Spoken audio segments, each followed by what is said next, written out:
তো আজ হচ্ছে আমাদের শ্রীনগরের দ্বিতীয় দিন। দেখতেই পাচ্ছ সকালবেলায় উঠে গিয়ে দেখলাম ব্রেকফাস্টের খুব সুন্দর করে সব কিছু ব্রেকফাস্ট সাজানো রয়েছে। এখানে জুস রয়েছে, কর্নফ্লেক্স রয়েছে, দুধ রয়েছে, বর্নভিটা রয়েছে।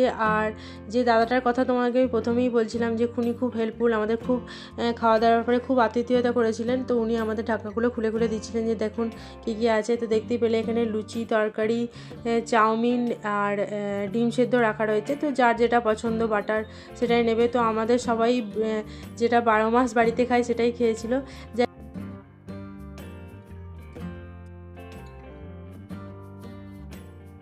আজকে আমরা যাচ্ছি হচ্ছে গুলমার্গ। তো সোনমার্গ আমাদের আগেই ঘোরা হয়ে গেছে। শ্রীনগর থেকে গুলমার্গের রাস্তাটা খুবই সুন্দর, আর চারিদিকের ভিউ নিয়ে তো সত্যি কোনো কথা হবে না। যেটা দেখলাম যে রাস্তাঘাট এখানে ভীষণ সুন্দর। এর আগের বারে বাবা মারা এসেছিলো, তো বাবা মাদের অভিজ্ঞতা খুব একটা ভালো ছিল না। রাস্তাঘাট তখন পুরোপুরি বরফে ঢাকা ছিল, বাবা মা সেরকমভাবে কিছুই দেখতে পায়নি। আর বহু বছর আগের কথা আমি তোমাদের বলছিলাম। আর আশেপাশের গাড়িগুলো খেয়াল করো, সেগুলো হচ্ছে সবই মানে যুদ্ধের সময় যে গাড়িগুলো ইউজ করা হয় সেগুলো আশেপাশে দাঁড়ানো রয়েছে। আমাদের এখানে যেরকম পুলিশের গাড়ি দাঁড়ানো থাকে, এখানে না সব গাড়িগুলো একটু অদ্ভুত ধরনের। মানে তুমি যদি সেগুলোতে গুলি চালাও বা যদি বোম মারো, সেগুলো সহজে নষ্ট হবে না। এরকম ধরনের গাড়ি যেগুলো যুদ্ধে ইউজ করা হয় সেগুলো ছিল। আর রাস্তা থেকে আসার সময় দেখতে পেলে আমরা ফল কিনে নিলাম, কারণ গুলমার্গে খাওয়া দাওয়ার দাম খুব বেশি। তো বাবা এক জায়গা থেকে একটা মার্কেট ছিল সেখান থেকে দাঁড়িয়ে চা নিয়ে নিয়েছিল, আর আমি বেশ কিছু নাশপাতি, আপেল নিয়েছিলাম। লাস্ট দিনের আমাদের যিনি এসেছিলেন আমাদের সাথে, ড্রাইভার দাদা পরিচিত, তিনি আর ছিলেন না। তো সেই জন্য আমরা আপেলটা আমাদের খুব ভালো লেগেছিলো। তো আমরা ঠিক করে নিয়েছিলাম যে আজকে না, আমরা দুপুরবেলায় লাঞ্চ আর কোথাও খাবো না, কারণ লাঞ্চের খাওয়ার এক্সপিরিয়েন্স আমাদের খুব বাজে হয়েছিল। আমরা আবার হোটেলে ফিরে খাবো। তো বেসিক্যালি আমরা খাবারটা কিনে কেউ খেতে পাচ্ছিলাম না। তো সেই জন্য আমরা ঠিক করেছিলাম যে আমাদের যা ফল আছে, ফল, চা, এইসব বিস্কিট, এইসবই খেয়ে নেবো। আর আলাদা করে লাঞ্চ আমরা আর আজকে কেউ করবো না। তো দেখতে পাচ্ছ আমরা একদম গুলমার্গের সামনে পৌঁছে গেছি। আর এখান থেকে আমাদের দাদা যেটা বলছিল যে আপনারা কিন্তু গাইড নেবেন না, গাইড নিলে খুব মিসগাইড করে। যাই হোক, কীভাবে যে গাইড আমাদের সঙ্গে জুটে গেল আমরা নিজেরাও বুঝতে পারলাম না, এবং ফোর্সফুলি নিতেই হবে তোমাকে এখানে। মানে এতটাই ওনারা ফোর্স করবেন। তোমাদের আগের ভিডিওগুলোতেও আমরা বলেছি যে সামথিং ইজ ফিশি, যেন মনে হবে তোমাকে কিছুতে ঠকানো হচ্ছে, কিন্তু যেটা তুমি কিছুই করতে পারবে না। ওখানে গিয়ে খুব হেল্পলেস ফিল হচ্ছিল। তো এইসব বাজে মেমোরিজের কথা না বলে আসল কথায় ফেরা যাক। এই যে দেখো মিলিটারি রয়েছে প্রচুর, আর আমাদের সবারই সানগ্লাস কেনা হয়ে গেছে। তো গুলমার্গ যে জায়গাটার জন্য বিখ্যাত সেটা হচ্ছে গন্ডোলা।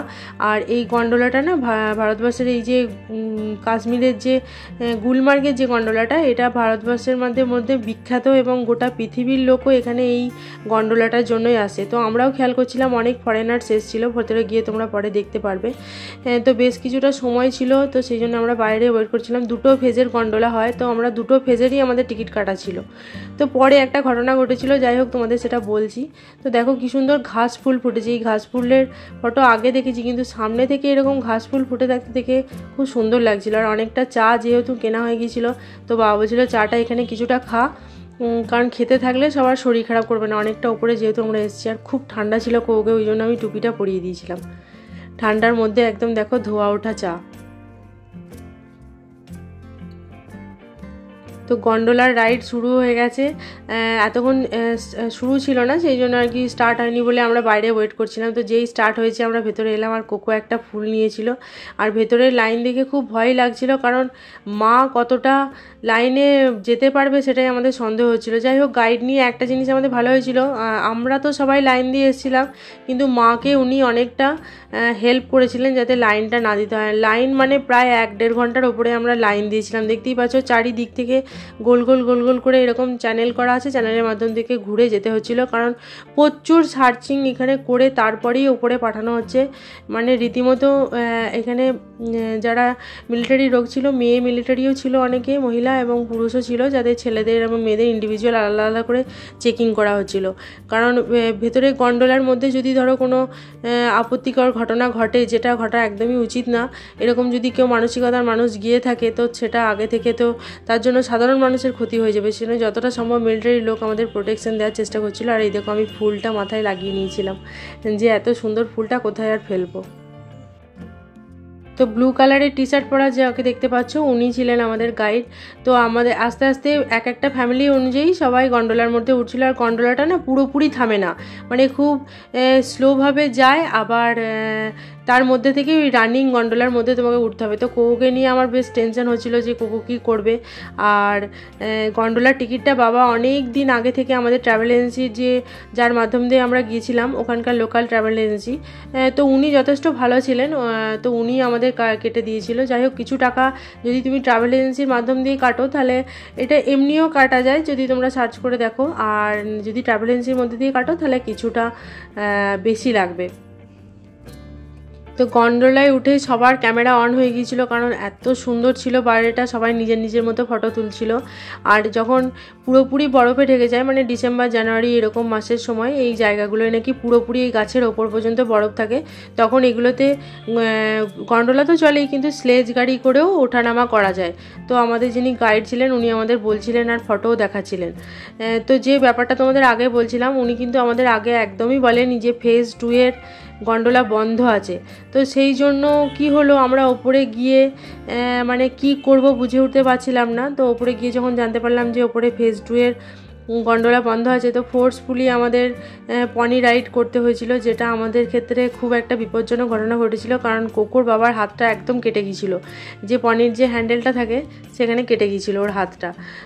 তো ওই সময় ফার্স্ট এড করার মতো আমাদের কাছে কিছু ছিলও না, কিন্তু আবার তোমাকে ওই পনির মধ্যে দিয়েই ফিরে আসতে হবে, ওরা কিছুতেই তোমাকে পায়ে হেঁটে আসতে দেবে না। যদিও জায়গাটা পরে যাচ্ছি দেখাচ্ছি, আর ওই জায়গাটা এতটাই সুন্দর ছিল, ওটা যদি তুমি পায়ে হেঁটে না যাও তাহলে মানে তুমি ওই পনিতে গেলে ওই সৌন্দর্যটা তুমি উপভোগ করতে পারবে না। তো যারা এরপরে নেক্সট গুলমার্গ আসবে এই জিনিসটা অবশ্যই খেয়াল রাখবে যে ফেজ 2 এর টিকিট কেটে এসো না, কারণ ম্যাক্সিমাম টাইমই ফেজ 2 না বন্ধ থাকে। আর একটা হচ্ছে ওপরে উঠে কাউরই কথা শুনবে না, কোনো দিকে তাকাবে না, ডান দিকে চলে যাবে। ডান দিকে একটা খুব সুন্দর ঝর্ণা আছে, গুগল ম্যাপস অন করে নেবে, অফলাইন গুগল ম্যাপস অন করে নেবে, সেখান থেকে তোমরা দেখতে পারবে যে একটা সামনে ঝর্ণা আছে। ঝর্ণাটা খুব বড় একটা ঝর্ণা না, যাই হোক মোটামুটি সুন্দর, গেলে ভালোই লাগে দেখো। কিন্তু আমরা যে ধরনের ঝর্ণা ঝাড়খণ্ডে দেখেছি সে ধরনের একদমই ছিল না। তো তাও ওনাদের কাছে খুবই যখন সুন্দর সুন্দর করছিলেন, তো সেই প্ররোচনায় পড়ে আমরা গিয়েছিলাম। কিন্তু পনি রাইড একদমই করবে না, পনি রাইড এখানে বিশাল কস্টলি, আর সত্যি কথা বলতে এরকম করে জীবজন্তুর ওপরে চেপে যাওয়াটাও খুব কষ্টকর। তোমরা দেখতেই পাচ্ছ যে এইটুকু ঝর্ণার জন্য এতগুলো টাকা খরচা করা, কত টাকা খরচা হয়েছে সেটা আর আমি বলছি না এখানে ভিডিওতে, তো কোনো মানে হয় না। ওপরে গিয়ে আমাদের এটাই মনে হচ্ছিল যে আমরা কি দেখতে ওপরে এলাম। ওর থেকে যদি গুলমার্গে যে জায়গাটায় আমরা পৌঁছলাম গন্ডোলা করে, সেখানে যদি আমরা বসে থাকতাম, মা বলছিল পরে যে জায়গাটা খুবই সুন্দর ছিল। তো হঠাৎ করে আবার যে দোকানে আমরা ম্যাগি খেতে বসেছিলাম সেই দোকানে নিজেদের মধ্যেই ওরা মারপিট শুরু করছিল, তো আমরা দোকান চেঞ্জ করে অন্য জায়গায় গিয়েছিলাম। যে এত ওপরে এসে এই সময় যদি কিছু না খাওয়া হয় তাহলে প্রচণ্ড শরীর খারাপ করে। তো সেই জন্য আমরাও নিজেরাও ম্যাগি খেয়েছিলাম, আর বাবাকেও একটু ফোর্সফুলি আমরা খাইছিলাম যে খাও, নাহলে অসুস্থ হয়ে যাবে। কারণ আমাদের নিজেদেরই যদি এত শরীর খারাপ লাগে তাহলে বাবার তো শরীর খারাপ লাগছিলোই, বাবা আমাদের জন্য হয়তো কিছু বলছিল না।